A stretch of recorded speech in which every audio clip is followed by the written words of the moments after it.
Ideologi komunis merupakan pemikiran politik, sosial, filosofis, dan ekonomi yang bertujuan menghilangkan kelas yang ada di masyarakat. Untuk mencapai tujuan ini, komunisme menganut sistem ekonomi di mana alat-alat produksi dimiliki oleh semua orang, daripada beberapa individu swasta sebagaimana dilakukan sistem kapitalis.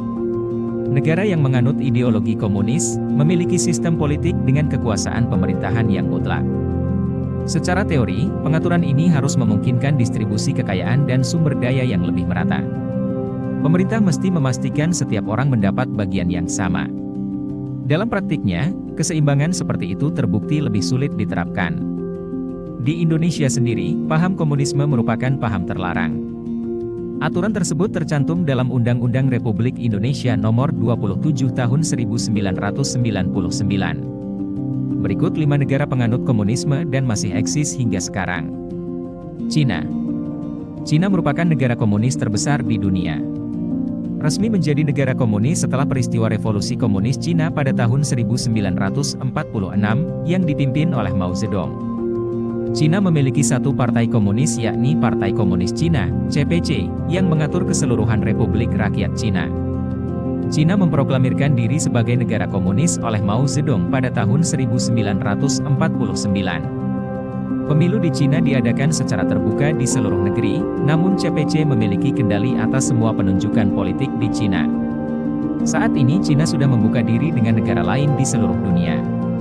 Oleh karena itu, sejak tahun 2004, Cina mulai mengubah konstitusi negara, dengan mengikis beberapa prinsip komunis yakni mengakui kepemilikan pribadi dan adanya kesenjangan kekayaan di antara masyarakatnya. Saat ini, pengaruh Cina dirasakan di berbagai penjuru dunia, termasuk di Asia, Eropa, dan Afrika. Cina menerapkan sistem perdagangan yang agresif sehingga mampu mengalahkan para pesaing dari Barat. Kuba. Kuba memiliki kekuatan utama negara yaitu Partai Komunis Kuba. Partai ini menganut ketat tradisi Marxisme-Leninisme dibandingkan dengan partai lainnya. Pada tahun 1965, Kuba menjadi negara komunis dan menjalin hubungan dengan Uni Soviet. Oleh karena itu, pada tahun yang sama Amerika Serikat memutuskan hubungan perdagangan dengan Kuba. Saat Uni Soviet runtuh tahun 1991, Kuba mencari hubungan perdagangan lain dengan Cina, Bolivia, dan Venezuela. Kemudian, pada masa pemerintah Presiden Amerika Serikat Barack Obama, hubungan antara kedua negara ini mulai membaik dan pembatasan hubungan dagang dilonggarkan. Namun, pada masa Donald Trump, hubungan tersebut kembali seperti sebelumnya, yakni adanya pembatasan hubungan dagang AS dengan Kuba. Korea Utara. Pemisahan Korea Utara dan Korea Selatan dimulai pada akhir Perang Dunia Kedua, di mana Korea Utara didominasi oleh Rusia dan Korea Selatan oleh Amerika Serikat. Setelah Korea Selatan mendeklarasikan diri merdeka dari Korea Utara, pemimpin komunis Korea Kim Il-sung dilantik sebagai pemimpin baru Korea Utara. Pemerintah Korea Utara tidak menganggap negaranya sebagai komunis, walaupun di mata dunia dikenal sebagai negara komunis.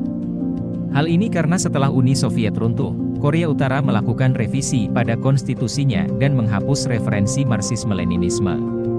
Kemudian, keluarga Kim juga telah menganut paham komunisnya sendiri berdasarkan konsep Juche atau kemandirian. Diperkenalkan pada pertengahan tahun 1950-an, konsep Juche mempromosikan nasionalisme Korea seperti yang diwujudkan dalam kepemimpinan dan pengabdian, misalnya pemujaan kepada keluarga Kim. Laos. Laos secara resmi menyatakan diri sebagai negara komunis pada tahun 1975, dengan dukungan dari Vietnam dan Uni Soviet. Sebelumnya, negara ini menganut sistem monarki. Pemerintahan Laos, sebagian besar dijalankan oleh jenderal militer yang mendukung sistem satu partai, yang didasarkan pada cita-cita Marxis. Pada tahun 1988, negara tersebut mulai mengizinkan beberapa bentuk kepemilikan pribadi. Laos kemudian bergabung dengan World Trade Organization pada tahun 2013. Vietnam. Setelah Vietnam Utara dipengaruhi Uni Soviet dan Vietnam Selatan dipengaruhi Amerika Serikat, pada 2 Juli 1976 Vietnam resmi menganut paham komunis.